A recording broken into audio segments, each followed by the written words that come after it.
Call your sponsor. Call your sponsor. Call your sponsor. That I didn't do a bar.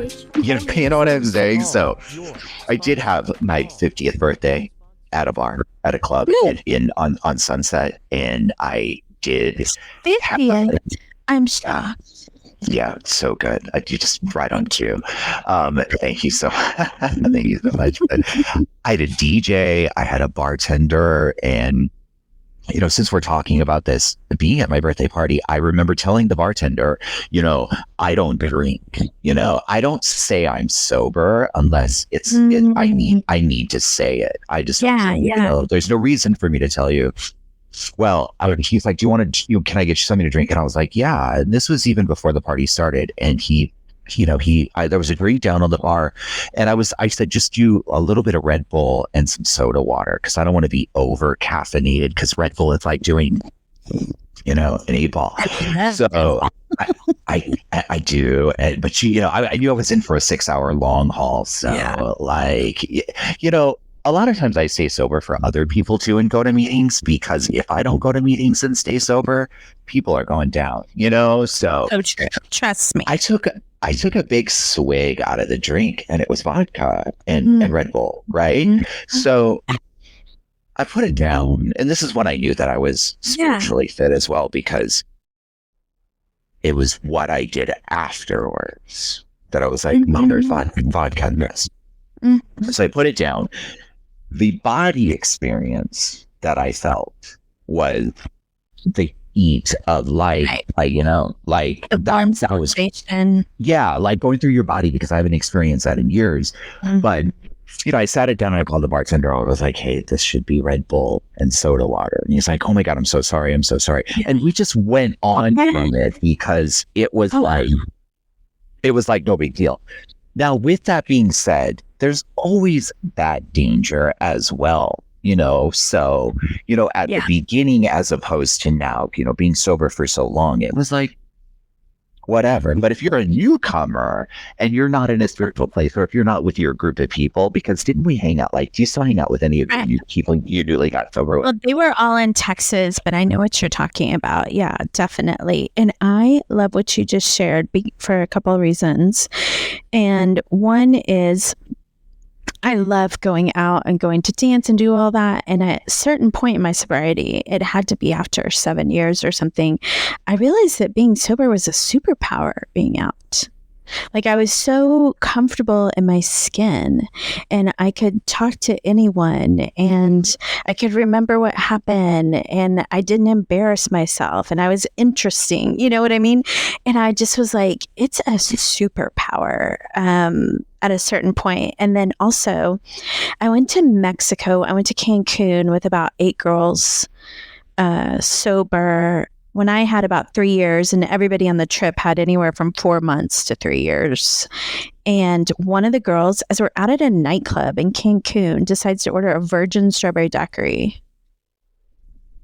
And then she's shocked when there's alcohol in it, and like, oh my God, it's screaming, so melodramatic, and had to go back, and everybody had to wring her hands. And I'm just like, ordering a virgin strawberry daiquiri in Mexico, not the brightest thing, and setting yourself up for it. But I'm all about it. Move along. You know what I'm saying? Move along. Exactly. Like you handled it. Is like, this is a great example. I love that. Well, the thing about it is, it was my birthday. He was like, he thought he was like trying to get me wasted. You know what I mean? He thought he was doing what he was supposed to do. And, it was, again, for me as well. Yeah. I it's neither here nor there, but I also love, I still have friends who drink, and, again, on pages 101 and 102, it's like, I have many friends that I've had for years, they're lifelong friends. And,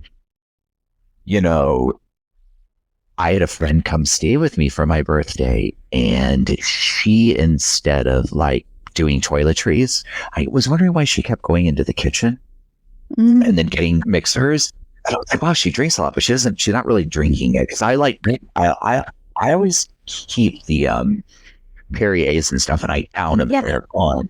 And she kept going in the kitchen and adding more. And then I realized, I smelled out vodka in the bathroom, and I realized her toiletry bag, she didn't have facial cleanser. She had put vodka in her toiletries. So all of her bottles were vodka that she was, pouring. And so I was like, I am just so glad I also don't even deal with that as well anymore. But her is, she's a beautiful person, but it's just like, she's just kind of stuck in a place. So you also have that realization that hope, dreams, desires, goals that I had set for myself were things I weren't accomplishing or wouldn't accomplish. So it's like, it goes so much deeper beyond the boredom of being in a bar, Right. It's like, Right. it's like, oh my God, you're in exactly the same place that you were 12 years ago. Right. Right. So it's, again, where the spirituality comes in, because then your spirituality goes deeper. It's like, it's one of the most, page 101, 102, 103 are just that, for me, the most beautiful. It's freedom. We acquire freedom. Right. To get to go anywhere that we want, Yeah. And we acquire that freedom because we're not boxed in. And I kept thinking, I don't know, I just kept thinking the freedom would come from being boxed in and being told the parameters. But it's more like your freedom comes from you setting your own parameters of what those look like for you, and giving the opportunity that they can change. And I remember going on a date early on in sobriety, and I was having some like chocolate mousse. And as I took a bite, I was like, there's Grand Marnier in this. And we called the waiter, and I was with somebody who was sober, and he was like, it doesn't say it in the description, and the guy comes over and he's like, no, we're not allowed to have alcohol. Like, we don't have our license, and that they don't cook with it. Like, there's no way. And I'm like, there's Grand Marnier in this. I know my Grand Marnier. You just fart. When I walk into a bar still, like when I go to a bar, I can look over and tell you who the drug dealer is. I don't know, like you just said to me, like that's what I was thinking of. And by the way, we know Grand Marnier. You can't tell me we don't know Grand Marnier. I'll tell you who's still into crack, crystal meth, like everything. I'll tell you what's to see just by how many articles of clothing they have on. Where's the snifter? Don't tell me there's not Grand Marnier. Yeah. So the waiter comes back over about 15 minutes later. And by the way, I just sent it back. So I was like, I know what I know. And he's like, I'm so sorry. We have a new pastry chef, and they didn't know. And it turns out right on their thing is great. And I'm like, I know, I can trust myself, but, and it was to your point too about like, and we just moved on.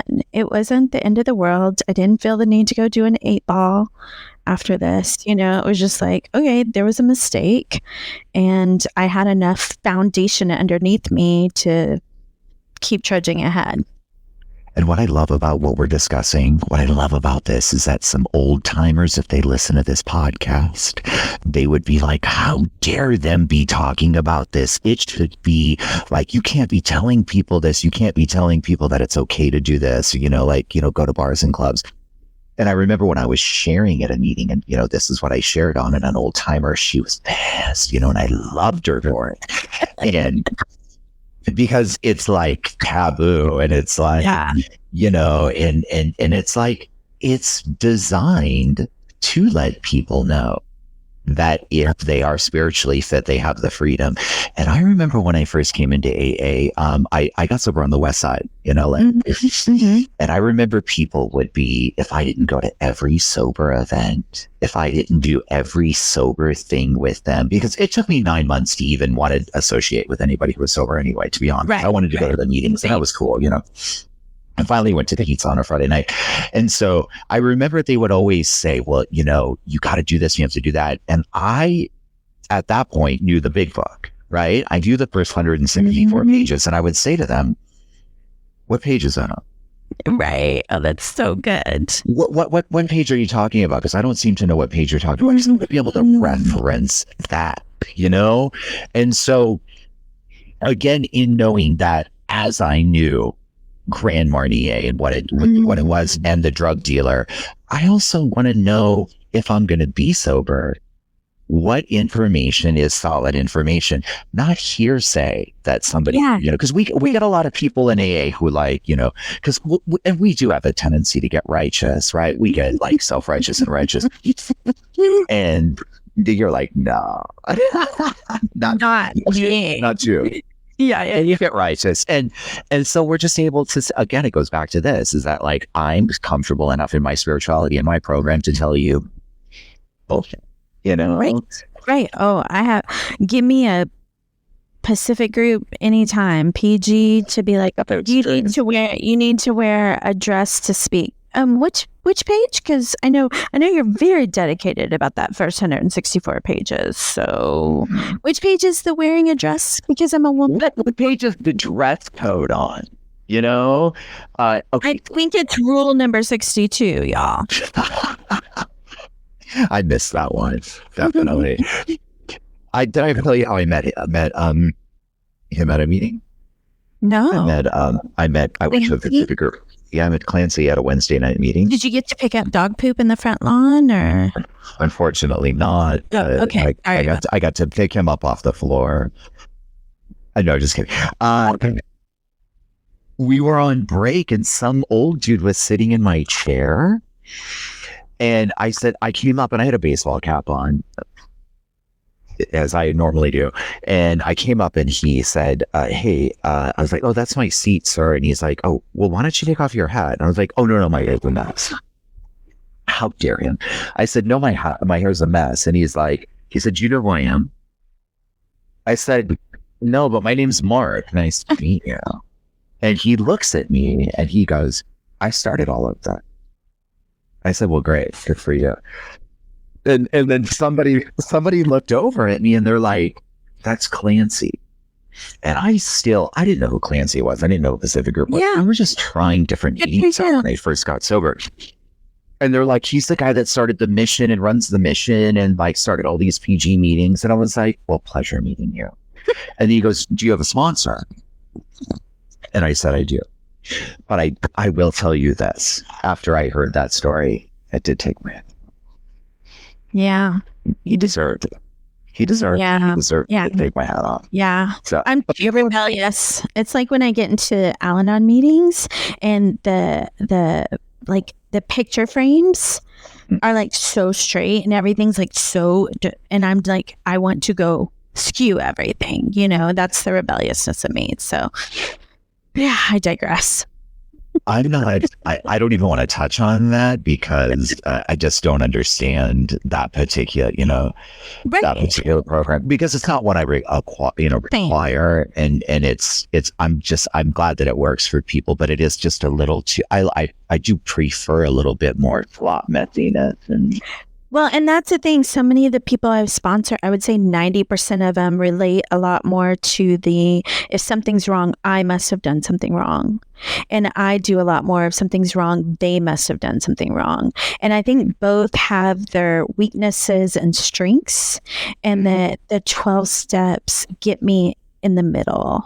They get me to that middle part on either side of the extreme. But you're still good because you just basically when I did the steps in AA, it really was me making amends for everything I did wrong. And then when I did the ACA steps, it was more of what did people do to me doing it, I mean, that's what the beautiful thing was about it, but it was also a confusing thing. I was like, oh, I don't need to apologize to everybody about things I did, but I had already done it anyway, Right. So then I got the opportunity to have some love sent towards me. And, that's been transformational. And it's been transformational in, just the way that I don't give a fuck about if people think that my program should be, is a proper way of doing a program. Because you and I both know that, Dr. Bob and And Bill, he tried many things throughout his life, right? That were like, Yeah. Yeah, Definitely. Not in the first 164 pages. I love it. I love it for it. I do too. I'm so glad he did that. Oh, he wanted to bring that too in the 1950s when he started doing the LSD, and he had so much recovery around his depression. He brought it to the rooms and was like, this is something we absolutely need to incorporate. And they were like, get the fuck out of town. Like, I do not need to incorporate that. And who knows where we would be, what happened, but I digress. Happier. Maybe happier. Healing. Okay. Yeah.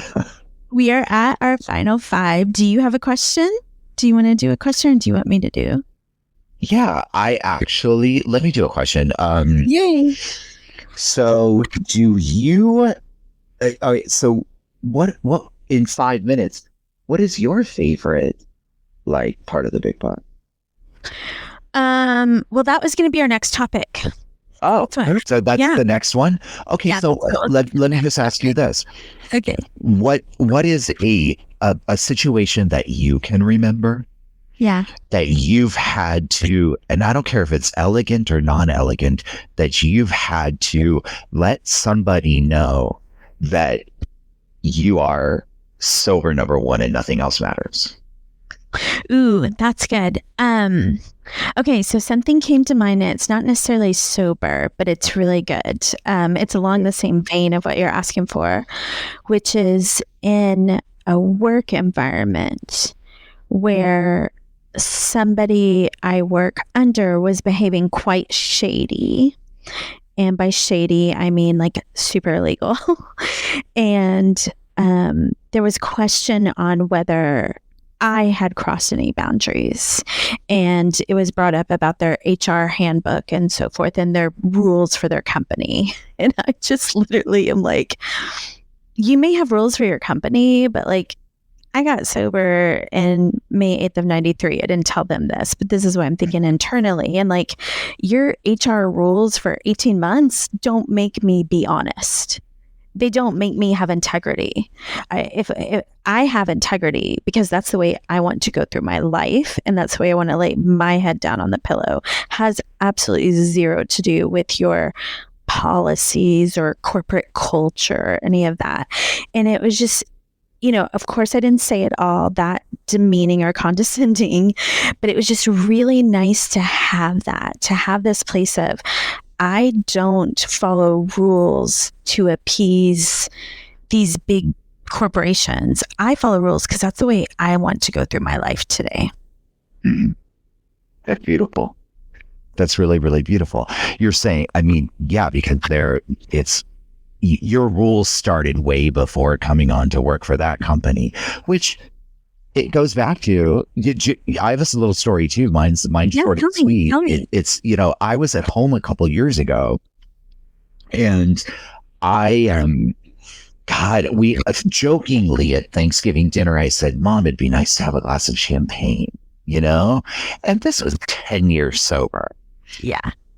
2 seconds later, she was pounding a bottle of champagne on the table. Here you go. Oh my God. And I remember just laughing at her and saying, you didn't even question, if I was sober or not anymore, Mm-hmm. And it's situations like that I was just, I didn't need to say anything more than that. I was just no, it's not even necessary. But it's I run into situations like that all the time. I run into mom situations all the time. And people don't care if you've been sober for 10 years or 6 months. I care if I'm sober, So it's, and somebody said this recently and I loved it. It's about how I react to it. Right. You said that last night. I did. Yeah. I always thought the outcome was going to be different. And it turns out just the reaction is different. I just learned that. And my mom, so funny. I'd be like 5 or 6 years sober and go see her in North Carolina. She's like, do you want some Baileys and coffee? I'm like, Mom, I'm sober. And she's like, it's Baileys. You know, I'm like, okay, it still has alcohol, lady. Sorry. She's kind of such a wuss. No, but it's true. But after a while, didn't she stop asking you because of how you explained it to, how you explained it to her? Oh, she's still out? No, she's just insulted every time. I mean, now she's passed away, so she hasn't asked in like 5 years. But No, I'm sorry. no, we're good. We have a better, Because of all the Baileys. yeah, totally. We have We a never much know. better relationship. We can't end it on that. We can't end it on that. Mickey would like that. Mickey would like that. Is that her name? Yeah. Well, Mickey, we love you. And we love you. And bitch, that's all your sponsors. Thank you, Mark. Call you Bye. sponsor. Call you Sponsor. sponsor. Call you Sponsor. sponsor. Call you. Bitch, call your sponsor. Call your sponsor. Call your. Monday. Send us an email with comments, questions, or concerns, bcysponsor@gmail.com. Don't forget to rate 5 stars.